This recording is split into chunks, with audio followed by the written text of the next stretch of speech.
राधे राधे। मैं पंडित देवेंद्र शुक्ला आपका आपके चैनल श्री अष्टो ज्ञान मार्ग में आपका खूब स्वागत करता हूं। सिंह राशि साप्ताहिक राशिफल 2 से 8 फरवरी, समस्याओं का समाधान, यह सब कुछ प्राप्त होगा। संपूर्ण जानकारी सरल शब्दों में, सरल भाषा में, सरल उपाय के साथ आपसे निवेदन है, प्रार्थना है। आपने लाखों उपाय किया, एक उपाय मैं भी बताता हूं, करेंगे तो हो सकता है लाभ हो। लाभ हुआ तो आपके जीवन की दिशा और दशा बदल जाएगी। हमसे जुड़ जाइए, अपडेट रहेंगे। जुड़ने के लिए हमारे चैनल को सब्सक्राइब कर लीजिए। आपका एक पैसे का खर्च नहीं, छोटा छोटा उपाय बताता हूं, उपाय को करते चले, हो सकता है लाभ हो जाए। सिंह राशि, हमारा जो साप्ताहिक राशिफल होता है यह चंद्रमा पर आधारित होता है। चंद्रमा हमारे मन के कारक होते हैं, चंद्रमा हमारे माता के कारक होते हैं। मासिक राशिफल, साप्ताहिक राशिफल, दैनिक राशिफल, दैनिक पंचांग, तिथि वार की गणना चंद्रमा से ही किया जाता है। तो चंद्रमा को हल्के में मत लीजिएगा। चंद्रमा का ज्योतिष शास्त्र में बहुत बड़ा महत्व है, बहुत बड़ा रोल है, और चंद्रमा बहुत इंपॉर्टेंट ग्रह है। आप सुबह सोकर उठते हैं, आपका मन प्रसन्न रहता है, कुछ ही पल में आपका मन खिन्न हो जाता है। ऐसा क्यों हुआ? क्योंकि चंद्रमा ने स्थान बदल दिया। चंद्रमा बहुत तीव्र गति से आगे बढ़ते हैं और हमें बहुत शीघ्र फल देते हैं, हमें शीघ्र परिणाम प्राप्त होता है चंद्रमा का। चंद्रमा माता के कारक होते हैं, चंद्रमा मन के कारक होते हैं। तो चंद्रमा का गोचर हमारे लिए बहुत महत्वपूर्ण है। अब चंद्रमा आपके इस घर से गोचर कर रहे हैं, यानी कि सिंह राशि से। यहां पे ये आज यानी 2 तारीख से लेकर 5 तारीख तक रहेंगे फरवरी। उसके बाद में आ जाएंगे कन्या राशि में, यहां पर ये 5 से लेकर के 7 तारीख तक रहेंगे। उसके बाद में आ जाएंगे तुला, तुला राशि में 7 से फिर पूरे सप्ताह रहेंगे। इस प्रकार से चंद्रमा का गोचर होगा आपके इस घर में, लग्न में, उसके बाद में धन भाव में, उसके बाद पराक्रम भाव में। इस प्रकार से चंद्रमा का गोचर होगा। अब जब चंद्रमा आपके यहां पर लग्न पे शरीर पर बैठे हुए हैं, तो आप एक बात समझ लीजिएगा कि आपको यदि कोई मानसिक समस्या है तो उससे आपको छुटकारा मिलेगा। हाँ, यदि डॉक्टर साहब ने कोई दवा दिया है, कोई उपाय बताया, कोई परहेज बताया है, तो आपको उस उपाय को, उस परहेज को फॉलो करना होगा, बात को मानना होगा। तो कोई दिक्कत, कोई परेशानी की बात नहीं है। समस्या का समाधान होगा, जो भी उलझन है उससे आपको छुटकारा मिलेगा। अच्छा, यहां से इनकी 7वीं दृष्टि सीधे आपके सप्तम भाव पे। सप्तम भाव क्या है? हमारा दाम्पत्य जीवन है, हमारा बिजनेस, हमारा व्यापार है। तो दाम्पत्य जीवन में यदि कोई दुराव, कोई मतभेद है तो वह समाप्त हो जाएगा, कोई उलझन है वह दूर हो जाएगी। अच्छा, ये घर बिजनेस व्यापार का है, तो बिजनेस व्यापार में आपको लाभ होगा, आपके साथ नए नए लोग जुड़ेंगे, आपका बिजनेस विदेश तक पहुंचेगा। यदि विदेश से आप आयात निर्यात का काम करते हैं तो उसमें आप बहुत अच्छा करते हुए दिखाई देंगे, बहुत अच्छा पैसा कमाते हुए दिखाई देंगे। योजनाएं आपकी पूर्ण होंगी। योजना जो आपने बनाई वह योजना पूरी पूरी आपके फेवर में उतरेगी, खरा खरा, और आपको लाभ हो जाएगा। बिजनेस व्यापार में आपके बुद्धि से, आपके विवेक से बहुत अच्छा करते हुए दिखाई देंगे, आप बहुत अच्छा पैसा कमाएंगे।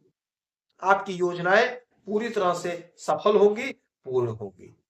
अच्छा, इसके बाद में ये 5 तारीख को आ जाएंगे आपके धन के घर में, कन्या राशि में, और यहां पर रहेंगे 7 तारीख तक। तो आप नोट करते चलिए, 5 से 7 का समय हुआ होगा, 5 फरवरी से 7 फरवरी का समय यह होगा जब आपका धन संचय होगा, आपकी वाणी मधुर होगी, मन आपका शांत रहेगा, मन आपका शांत रहेगा, जिससे कुटुंबजनों का साथ मिलेगा। धन आपका यदि कहीं फंसा था वो धन आपको मिल जाएगा, जिससे आपकी उलझन दूर हो जाएगी। कुटुंबजनों का पूरा पूरा साथ, पूरा पूरा सहयोग मिलेगा। अच्छा, यहां से 1 2 3 4 5 6 7, 7वीं दृष्टि डालेंगे आपके इस घर पे, अष्टम भाव पे। तो आपको अचानक से बड़ा लाभ होगा, अचानक से बड़ा लाभ होगा, कोई बड़ी योजना आपकी पूरी हो जाएगी, सफल हो जाएगी, जिससे आपका मन प्रसन्न हो जाएगा, आनंदित हो जाएगा। धन आपका कहीं फंसा है, वह आपको अचानक से मिल जाएगा, सडनली मिल जाएगा।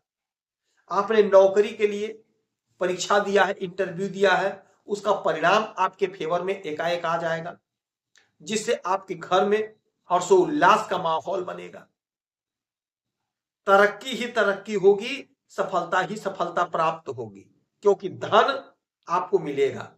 आपने जो काम किया है, जो मेहनत करी है, जो परिश्रम कर रहे हैं, उसका आपको धन मिलेगा, उसका आपको फल मिलेगा।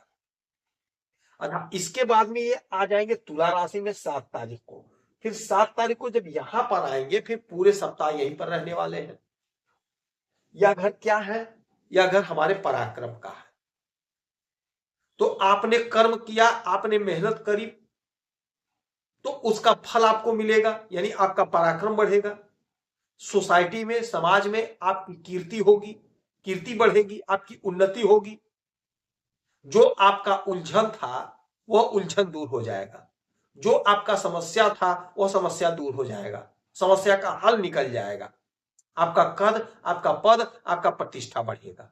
अच्छा, यहां से 1 2 3 4 5 6 7 सातवीं दृष्टि डालेंगे आपके नवम भाव पे।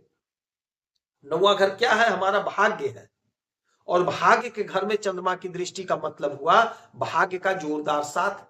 और जब भाग्य का साथ मिलता है तो हमारा हर काम बन जाता है, हर हमारा बिगड़ा काम बन जाता है, हमारा सपना साकार हो जाता है, इच्छा की पूर्ति हो जाती है। और जब भाग्य का साथ मिलता है तो हमारे आनंद इच्छाओं को पूरा कर देता है हमारा भाग्य।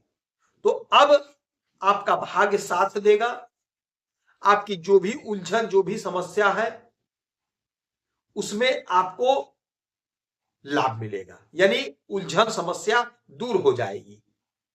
आपने मेहनत किया, परिश्रम किया, किंतु फल नहीं मिल पाया था, लाभ नहीं मिल पाया था, तो अब आपको लाभ मिलेगा, आपकी मेहनत का आपको फल मिलेगा, आपकी उन्नति होगी, आपका ग्रोथ होगा, आपकी तरक्की होगी। क्योंकि चंद्रमा हमारे माता के कारक होते हैं, तो आपको आपके माता के तरफ से कोई उपहार मिलता हुआ दिखाई देगा, माता का स्वास्थ्य उत्तम होगा, माता के साथ यदि कोई आपका अनबन था तो वह अनबन, वह दुराव, वह मतभेद समाप्त हो जाएगा। तो इस पूरे सप्ताह में आपको ओम नमः शिवाय मंत्र का जाप करना है, भोलेनाथ को 1 लोटा जल अर्पित करेंगे तो आपको लाभ होगा। यदि आपकी कोई समस्या, परेशानी है तो आप हमें जरूर अपना डिटेल मेल करेंगे। सटीक और सरल उपाय बताऊंगा, आपसे 1 पैसा चार्ज नहीं लिया जाता है, सारा व्यवस्था निःशुल्क है।